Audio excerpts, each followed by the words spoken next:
Hi, today from the Maldives. Today we'll start debunking green agenda.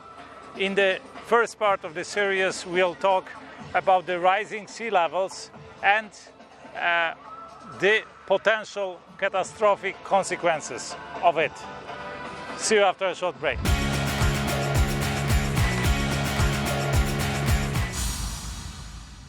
Hi again from the Maldives. Green agenda states that we have a climate change, rising temperatures will lead to melting of the ice caps, and we'll have a rising sea level. So far so good, it may be all of that true, but then as the consequence, the rising sea level will have a catastrophic consequence. They say, like 50 meters, it is possible if the ice caps melt, we'll have 50 meters higher sea levels. This will drown all the major cities, and like 60% of the world population will be dislocated and will just lose the basis for their existence, and this will be catastrophic, whatever, right? And the urgent example that they quote is always islands like the Maldives, and they say Maldives will disappear in the sea by 2050 due to rising sea levels, and will become uninhabitable. And this is what they state. And today I will debunk this myth, because this is probably the most impactful consequence of the climate warming. Let's see closer at the details, and let's see how true are these statements. First of all, Maldives. Maldives are an island nation or island country. It is roughly 1,200 islands in 24 atolls. By the way, the name atoll comes from the local language of the Maldives. So they actually introduced a word to the global vocabulary. So 26 atolls, and the most altitude above the sea level is 2.5 meters only. So these are really quoted as the most endangered countries or islands in the world. And the other islands are Tahiti, are Vanuatu, are Tonga, Antigua and Barbuda, and some more. So these are the islands that are most endangered and that are in danger of drowning, so to say, in the waters, in the ocean in the coming decades. And I will bring you some arguments, like very strong arguments, why all of that is just alarmism, and this is much less of a danger than it is claimed by the green agenda. First thing is, never trust scientific predictions. Let's look. These predictions are always exaggerate the impact and the consequences of some processes. These are just simple extrapolations of processes, maybe, or they try to extrapolate exponentially, but they always underestimate or fully ignore the adaptive force of nature, and also the adaptive force of people who are intelligent beings and who can act against some processes, and also they completely ignore the technological development. So let's take some examples, especially about Maldives. In 1988, there was a research by the highest environmental commissioner here in the Maldives about the danger of sinking of the islands due to rising sea level. And they stated that by 30 years. In 30 years, the Maldives will disappear and it will become uninhabitable. 30 years from 1988 is 2018. Today we have 2023 and Maldives haven't disappeared. In fact, there is more islands than there were in 1988. How and why, we'll tell you later. Then the new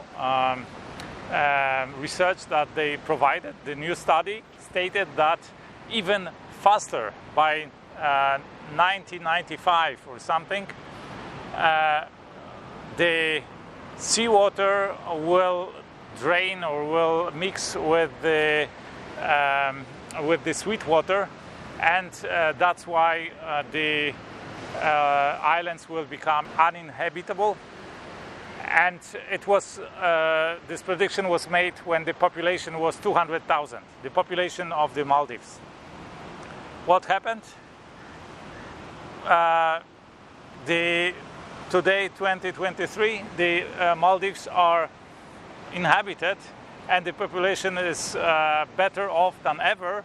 The population has actually increased by 2.5 times. It's over 500,000 population, and they have drinking water. Some have the sweet water from the sweet sources, but most of the water comes from desalination. This is technology. This is the same with how it is in Dubai. In Dubai, all of the water is desalinated from the sea.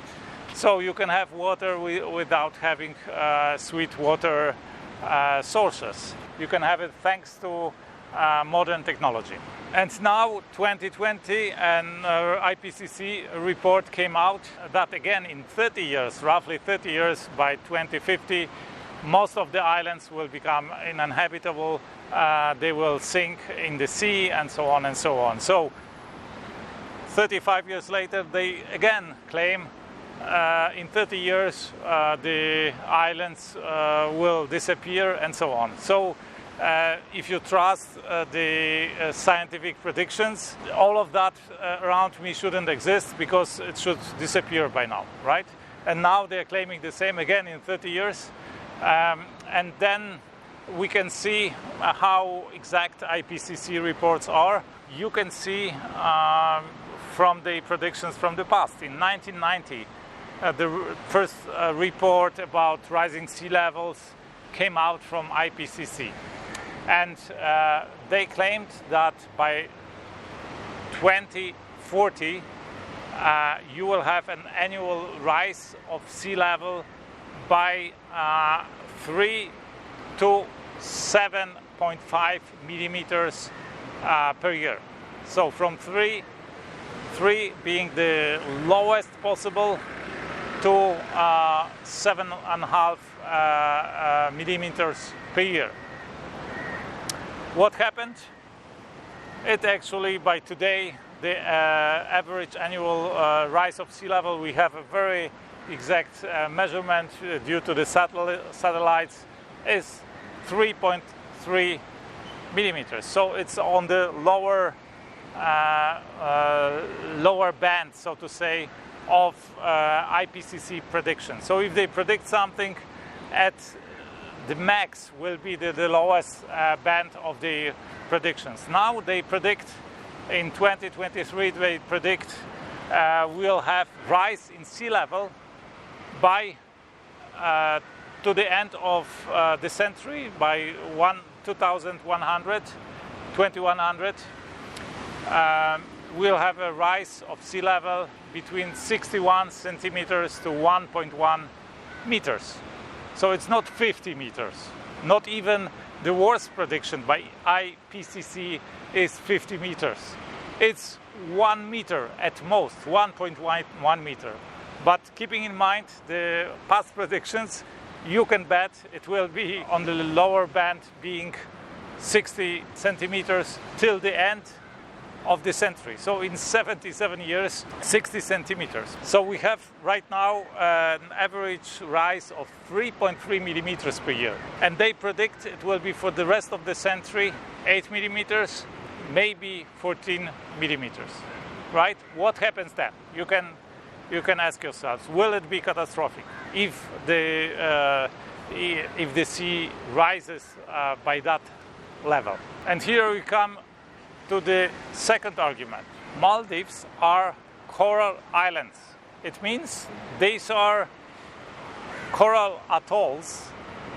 Generally, a coral is a living organism, or let's say group, a huge population of living organisms that build these coral skeletons that are the basis of the islands.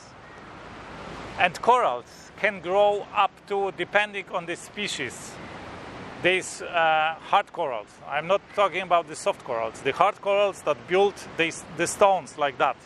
I'll show you here. There are a lot of that on the islands.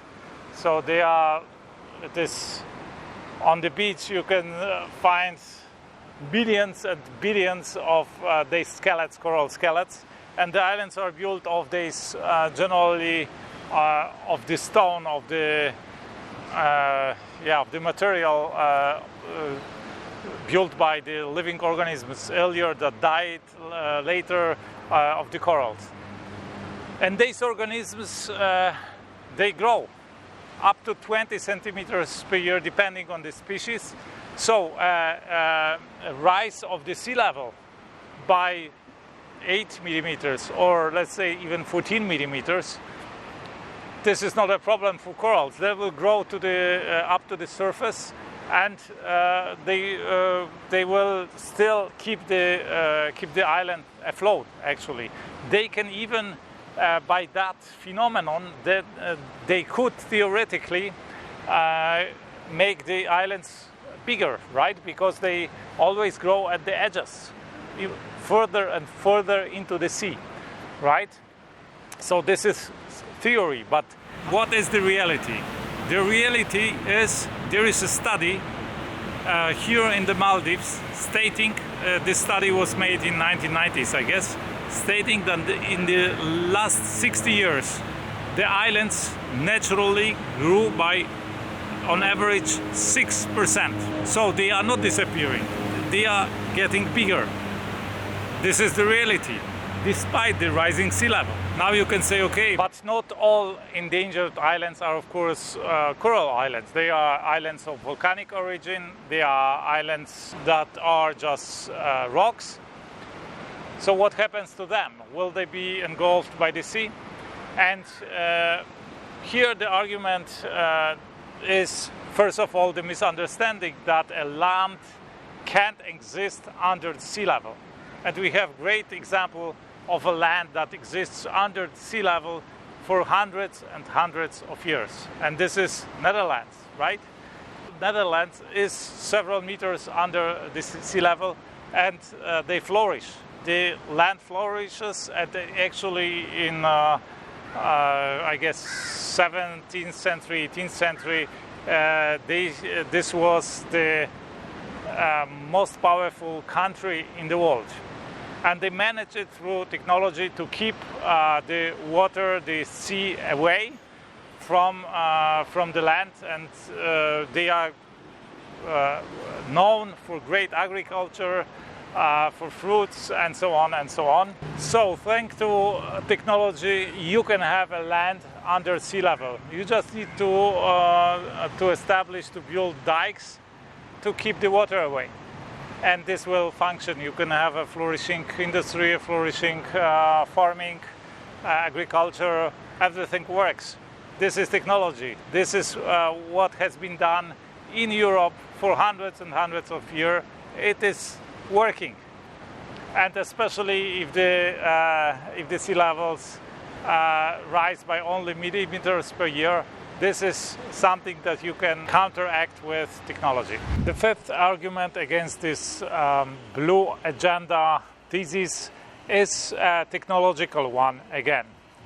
There is a technology, existing technology of artificial islands. To build artificial islands, you just excavate the sand from the bottom of the sea, from the sea floor, and you stack it to form a new island. Of course, there is more to it, there is a little bit more technology, but you certainly have heard about the palm in Dubai. This island, this famous island, was made with this technology, but there are much more artificial islands in Dubai. There is this new palm that is double or triple the size of the old palm. Then there is also the world, 50 or 100 artificial islands forming a globe. Then there is the Bulgaria island, then Port de la Mer. There are much more. Actually, Dubai has a plan to double its the size or the length of its shore by 2040, to double the shore of the land by 2040. How are they going to do that? By artificially forming these islands and creating these islands, and then you have just more shoreline and you more beachfront or oceanfront property. You can demand higher prices for your property and so on. So this is the reason for Dubai. Maybe you know that the main island, the capital island, so to say, of the Maldives is called Malé, and it's home for 250,000 people on only roughly 8.5 square kilometers. 8.5 square kilometers, 250,000 people. This is one of the highest populated areas in the world. Certainly one of the top populated, the most dense populated capitals in the world. And they are missing space, right, for the population, for the people. So they decided to build another island. It's called Hul Humale. This is close to this island, like 2 or 3 kilometers away, and this is connected with a bridge. And there will be space for another several tens of thousands, maybe 100,000 inhabitants. They are like half of that is developed already, and the other half they are developing. It is in the process of developing, and they actually can build as much space as they want just by building these islands. Of course, it's not for free. There are some costs connected to that, and there are a lot of islands just for commercial use, for you can say private islands, because they belong to some resorts like the Crossroads, the one that I am here on. There are actually like 8 islands that are connected by bridges, and like Hard Rock Cafe is here, some resorts, 5-star hotels and so on. There is also Waldorf Astoria, Itha Fushi Island. There is Rio Atoll, which is also artificial. Rio Palace, an island for Rio Hotel, Rio Palace Hotel, and Fari Islands. So, and much more are coming. So these are these artificial islands, and the largest artificial island, is an island in Netherlands. Netherlands is a land below the sea level, and following the green agenda, it wouldn't exist, but it's actually growing. It's like Netherlands grew by 1,000 square kilometers in the last century. How did it happen? Despite rising sea levels. How did it happen? Well, they just created some artificial islands by building barriers and so on and so on. And in 1955, they created Flevopolder. This is an island of roughly 1,000 square kilometers, slightly below 1,000 square kilometers, in 1955 already. So in the middle of last century, and this is until today the largest artificial island. So there is technology for that, and also the same technology you can use for land extension. You may know it from Singapore, where they just extended the area of Singapore because they don't have much space in Singapore by several square kilometers. The Sands Hotel Marina Sands Hotel is there, and shopping center and so on. on this new space, and it is used also here in the Maldives. So 60% of the inhabited islands on the Maldives, they didn't get smaller due to rising sea levels. They actually got much bigger, 3 to 50%. Just between the year 2005 and 2016, there is like research on that. So in 10 years, between 3 and 50% bigger sizes of these islands that are inhabited, like 60% of them. And so Maldives are actually growing, right? There is more islands, and the existing islands are getting bigger. And the last reason are floating islands. If everything else fails, you can still build a floating island. The technology for that is being developed. For example, Tahiti is planning to build a floating island for its population, just in case. And there is a full movement, seasteading movement, to develop technologies to settle people on floating islands. And this way you can, and of course the floating island can be made in a way that you have a beach, everything, right? So it's hardly noticeable for the people on the island that it is a floating island and not a, let's say, a steady island. So let's draw some conclusions. Despite the predictions of the green prophets, Maldives and other islands and other island nations, they haven't been disappearing. Instead, the number of islands in the Maldives is increasing, and also both the natural ones and the artificial ones, and also the size of the islands, of the existing islands, is increasing. And partly it is a natural process, partly it is man-made process to extend the surface of the islands to build new islands. So to accommodate for the needs of growing population and also for the needs of tourist industry. So Maldives are not a victim of climate change. They actually take advantage of climate change. Why and how? Yeah, because they always say this is the last chance for you to visit Maldives, to see Maldives, come here for vacation. We may think in, I don't know, 10, 20, 30 years, you may not have the chance again to see this natural beauty. But in reality, they are not thinking, and but they are profiteering from this, so to say, green agenda, and that's why they politicians always make this to a topic at different international forums, because it's just in their best interest to attract as many, to stay on top of the agenda, to stay in the minds of the people, of the tourists. So more and more people come to the Maldives, and it's good for the economy. That's why they are making people aware of the topic. This is, so to say, this narrative brought them many tourists here, and great development of the economy of the country, so they can afford to build new islands and so on.